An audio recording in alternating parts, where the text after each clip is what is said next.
So I am back with another one. And as you guys can see, we're back inside today. Yesterday was because of the weather, but today is truly because I fell in love with this little setup. It's pretty cozy to me. I got my little blankie, I got my AC, I'm in my little corner. What more could I ask for? It's beautiful. But I wanted to continue on from yesterday's conversation. So, if you watched yesterday's video, you'll know that it was titled Dear Future Wife, I Want Kids. And today, I wanted to continue on from that conversation and explain to you guys how or where I would like to raise those kids and why. I'm going to tell you guys that in Swahili. Leo nitawambia kwa nini ningependelea kuwalea watoto wangu kwa nchi Kenya. Today I'm going to tell y'all why I would prefer to raise my kids in Kenya. Now, as you guys probably already know, I currently live in New York City and I'm planning to to move back to Kenya within a few months. So, when I was thinking about the kids aspect, I asked myself and I was like, if I wasn't moving back now or planning to move back soon, and I stayed here, continued with life, and started a family and, had kids and all that, would I make the move later on? Would I still want to raise my kids back in Kenya if I didn't make the move now? And that answer for me was yes, for many, many different reasons, right? And I want to dive into those for y'all. So, the first one I want to get into is this notion that, like, everyone back home in Kenya is yearning to come to America. It's truly not the case. I would say a majority of young people maybe have that desire because, they haven't started families, they haven't started lives, they're more ambitious, they're more willing to move to a new land and start afresh. But what I've noticed is that a majority of the people who have kids back home and have established their lives, in the sense when I say established, I mean they have something going for them. They have a future prospect. They can kind of predict how they will progress and move forward in life while back in Kenya. I'm not saying everyone is in the same position, but for the most part, those who have established themselves aren't really yearning to leave the country. They aren't really yearning to, go raise their kids somewhere else. Maybe college, maybe, yeah, for college, they'll send their kids internationally for what's called to be an international student. But for even then, for the most part, Kenya has some pretty good colleges and you can educate your kids back home pretty well, right? So the desire, I would say, for the most part, is within the younger generation who wants to establish something and has that ambition, has that grit, has that drive. So I do think that you could create a very good quality life for yourself back in Kenya and for your family, especially, just based on the fact that I see a lot of people who've established themselves aren't yearning to leave. On top of that, let's go on to what's it called? Let's go on to education since I already kind of started talking about that. I grew up here in the US, right? And I started school here from kindergarten. I think a year after I landed, fresh off the boat, plane lands. Jimmy can't even speak English, speaking fluent Kikuyu, fluent Swahili. Sound like a fresh off the boat baby. And then within, I think, a year, I had started school. So one thing I noticed throughout my years of school here is that whenever I would encounter another Kenyan or another African person what's it called, who left their country and came, but mostly it was Kenyans that I would interact with that came, right? I would always notice that these Kenyans were always a lot smarter than the grade that they were going into. So, for example, if I met a new fresh off the boat Kenyan in fourth grade and they came to my school, maybe I'm helping them get integrated, make friends, they were always ahead of us in the sense of like they understood math better, they read better, they wrote essays better, they got better grades. Maybe their English wasn't as good, but a lot of these kids were a lot smarter than us.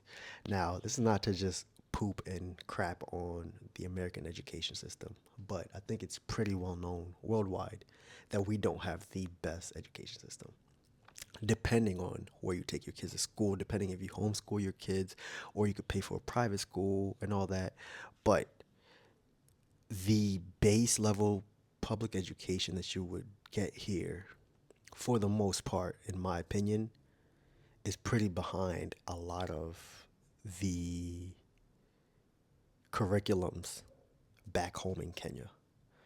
In the sense of like, I also met other kids fresh off the boat that came here in sixth grade. Even when they came, they knew a lot more than me. They were way better at math. The type of algebra they were learning, they had learned like 2 years before back in Kenya, right? When they also came within high school, this is, high school is a lot harder and all that.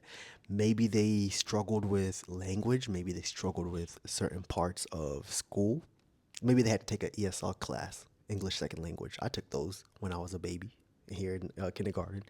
But for the most part, the story was the same. These kids were a lot further ahead than the average crop of public school kids here. So I asked myself, I'm like, okay, if these people weren't coming from some prestigious schools, that tells me that just the average curriculum and the is rigidity a word, but the rigorousness within the curriculums back home definitely are further than what we practice here. Now, I'm not going to sit here and try to tell you that the colleges are better in Kenya. One thing that America is known for is their college system. Is it because of how well they educate kids? I don't know. But my theory is due to being able to find a job. American colleges are well recognized worldwide. So once you have that degree, that's why a lot of parents send their kids international to the US. So if they have that degree, they could both find jobs here in the US easily, they could find jobs in the UK, and they could find jobs back in Africa if they wanted to. So it's like it makes you a lot more versatile. And these colleges also have a lot more funding than compared to back home. So, for example, say you're going into STEM, you're going into some type of engineering. The schools here may have a lot more resources to allow kids to tinker and build things and break things and all that. Um, Even depending on where you grow up here, the public schools here may have a lot more resources than the public schools back home, but at the same time, the education that they're getting it may not be the same.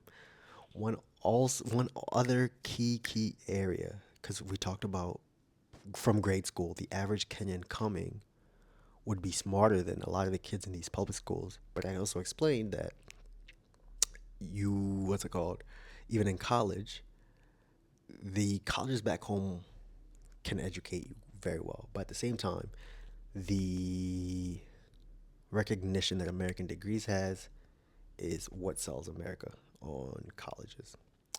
Now, one key area that I think Kenya would influence my kids education wise is discipline. Discipline, discipline, discipline. We already understand that Kenya's a lot more stricter than the American system.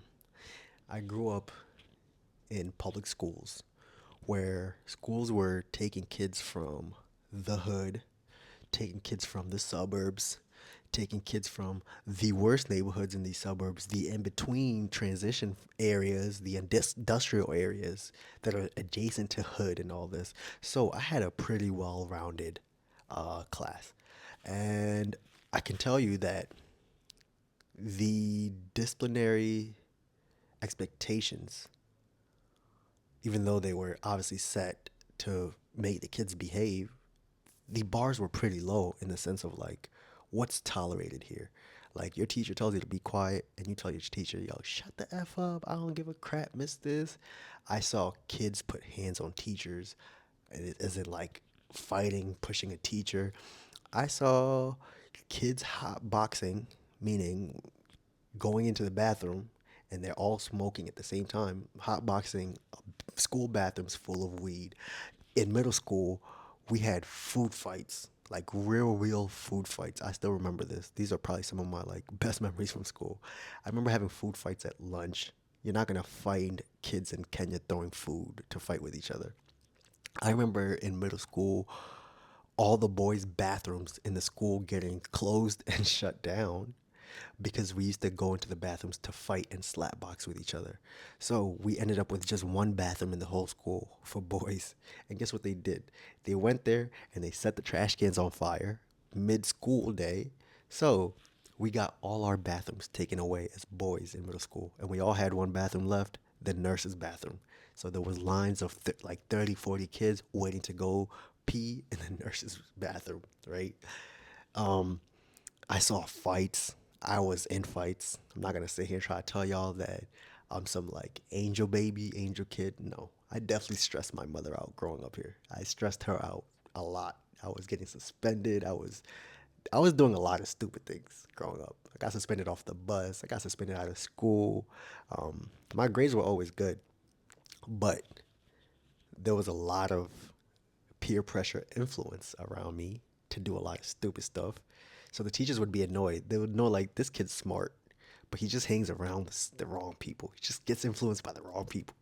And then on top of that, things like what's it called? Seeing teen pregnancies in middle school. I'm talking about in eighth grade. Kids are coming to school pregnant. Kids are coming to school high. I had a kid try to sell me heroin. I'm not lying. I had a kid try to sell me heroin, tar, in a baggie and everything in eighth grade. This dude was like a serious dealer. By the time we got to 10th grade, he got busted. He was like a big time dealer in my state. But those are the environments that are here. The idea of going to school in Kenya and starting a food fight is insane. Don't get me wrong, the kids there, I'm not saying kids are angels, but social expectations are just a lot different. In America, a food fight is like, oh, they're kids. Almost. It's obviously frowned upon, but it's also looked at as like they're kids being kids. A fight is like casual. I'm not saying fights don't happen in school in Kenya, but disciplinary wise, if these kids in Kenya are being disciplined a lot stricter from grade school all the way to high school, those problems of fights and hot boxing and certain type of things have already been weeded out because of how strict the system in Kenya is. So I wouldn't want my kids to be in public schools in America personally. And if I was to take them to private schools here, those are pretty expensive. Those are pretty expensive. They're expensive in Kenya as well, but a lot more affordable than what I would get here. And if the education there is already a lot ahead, um, paying for public school is just like cream on the crop on top of that. So there's also one more part. Talked about the disciplinary, talked about the education. The next part for me would be the boy and girl divide. I personally think that it's really good that a lot of Kenyan schools are blank, blank, blank school name boys.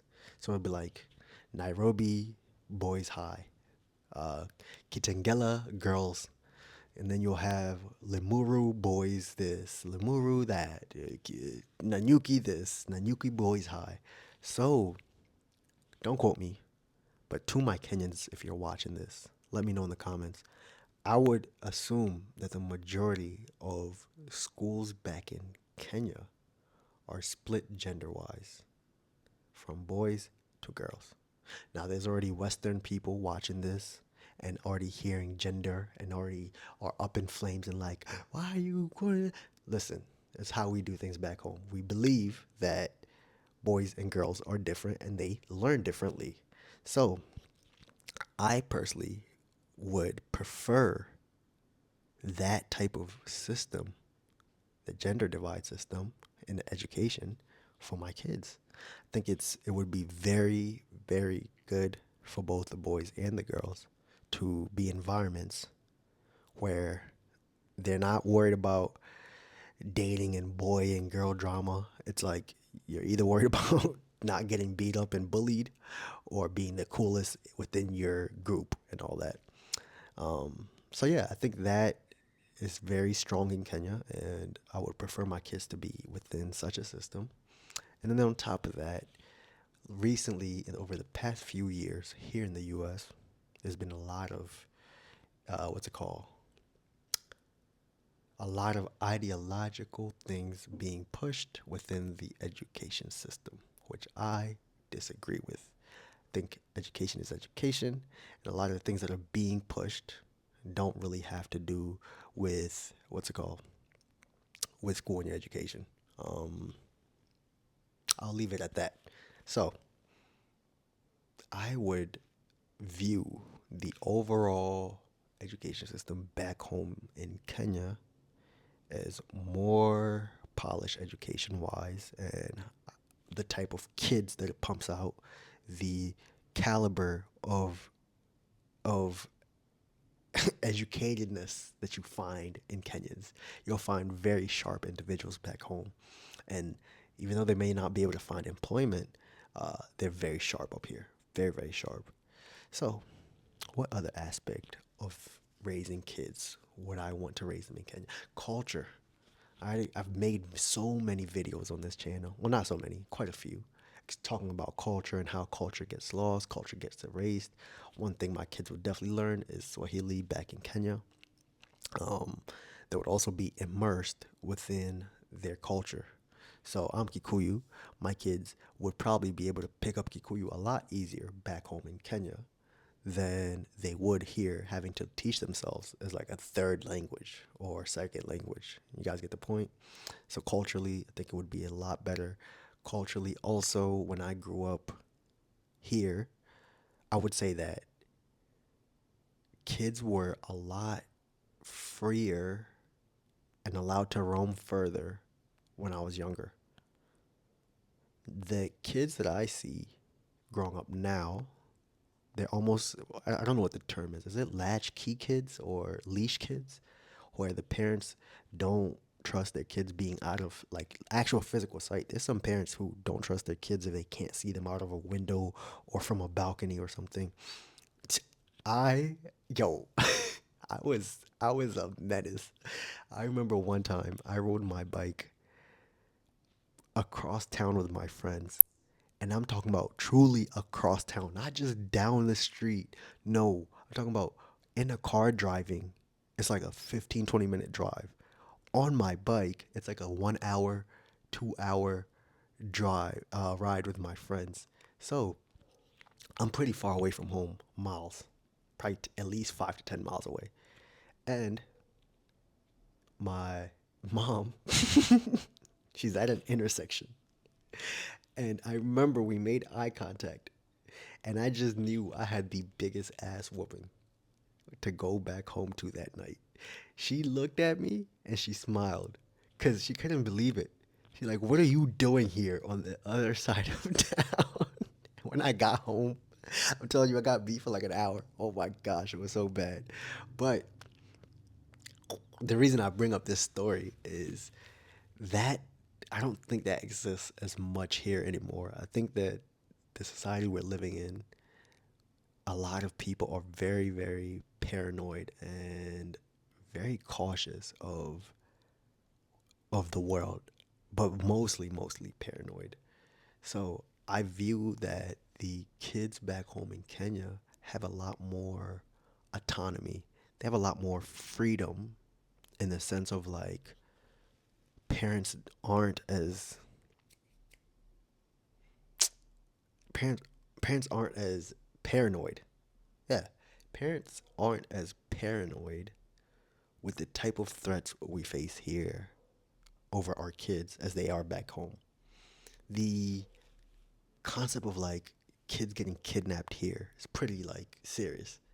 Don't get me wrong, there's probably kidnappings that happen back home in Kenya, but that's not like a big, that's not like at the front of your worries. That's not like your heart is not beating every day thinking like, oh my gosh, is my kid gonna get kidnapped? But here in the US, depending on where you live, that's a very real possibility. I've met, I've actually met people who've been kidnapped. Like no exaggeration. Like, oh my gosh, that's actually crazy. I've met someone before who's been kidnapped and they're still alive. That's crazy. And they showed me the documents, the online thing of when they were missing. Crazy.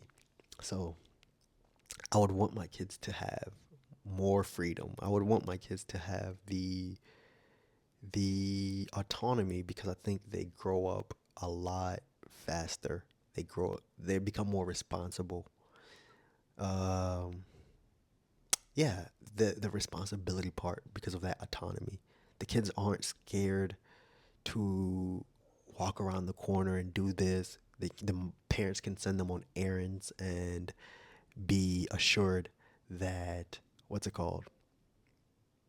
That the kid will go and come back.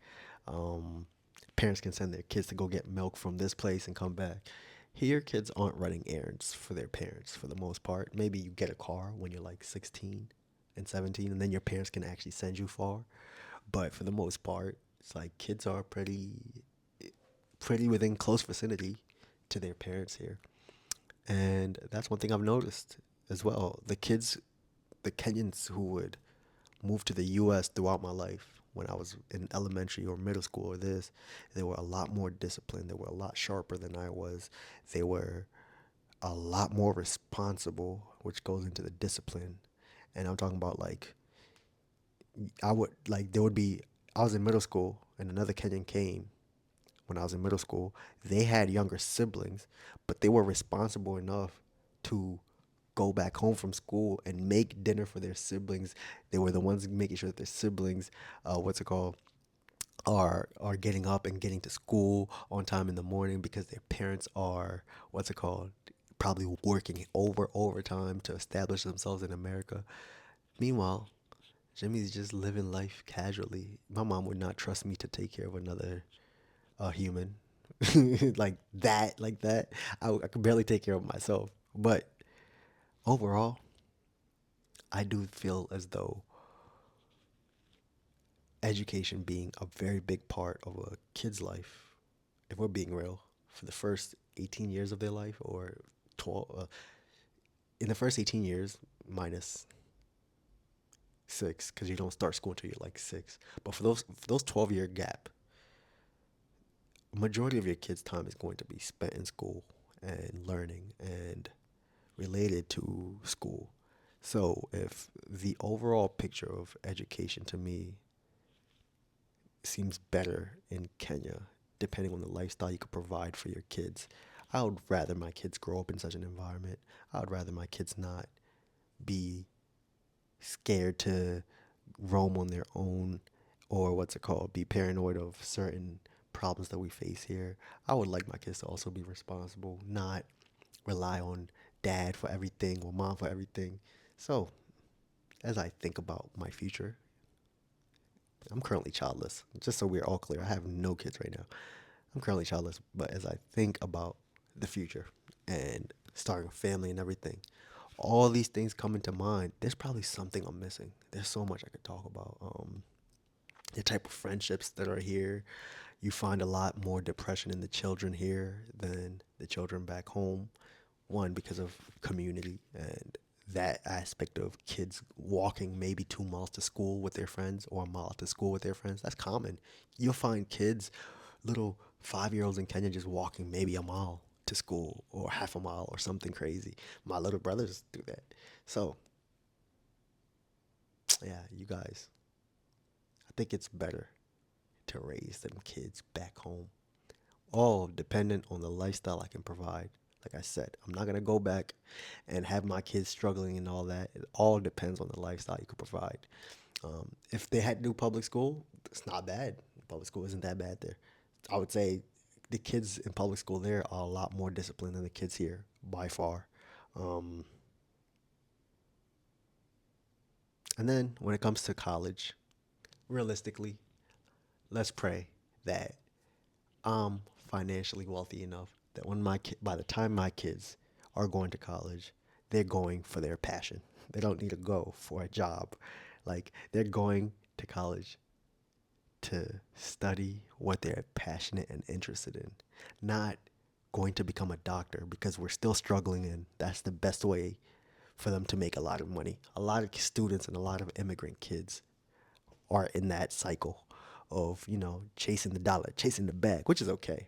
But I'm like, yo, if your daddy's wealthy, if your daddy's balling and you have inheritance coming, You just better make sure you're not stupid. You better actually make sure you can hustle and actually work. I'm not gonna let you go to school to become like a painter. No.